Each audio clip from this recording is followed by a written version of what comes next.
So normally on Miltech, we talk a lot about current and future technology, soldiers, gear, and equipment and vehicles that they're going to use. But we had a chance to visit a place that has some old technology, a museum, that's still relevant to soldiers and being taught to them today.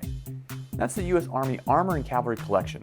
It's a collection of about 140 pieces of armor, related armor assets such as artillery, companion vehicles, and actual tanks. That's all housed at Fort Benning, Georgia now. Pieces of it used to be at Fort Knox, Kentucky until they moved armor training down to Fort Benning. It's an assorted collection. Of course, there's a lot of things from the U.S. military collection going back all the way to World War I, kind of thinly armored cars that basically scouted around the trenches in the battlefield. But also, brand new items, things that were just in service a few years ago in theater. And it's not just U.S. pieces. I mean, we actually have captured enemy vehicles, from Nazis in World War II and Japanese military pieces to Iraqi pieces from the first Gulf War in the early 1990s.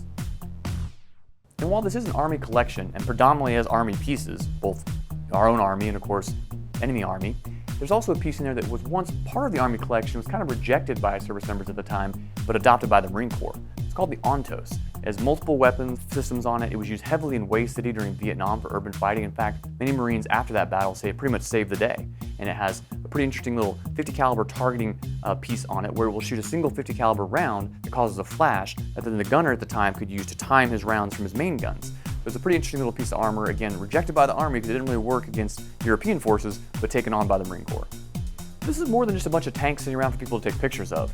Soldiers actually use these to study old ways of using armor, old type of equipment, from communications to kind of rake-like devices on the front of the vehicles to sweep for mines, to the different types of small and medium caliber and large caliber type of cannons used to fire different types of munitions.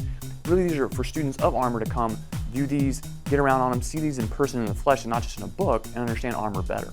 And while tanks definitely steal the show, there's some pretty cool little funky pieces that you can find within and wedged in between some of those tanks, from motorcycles to different types of 1 and 2 soldier type transports, everything from fully tracked vehicles to half track, tracks and wheels, to no tracks, basically wheeled vehicles with some semblance of armor to be used on the battlefield.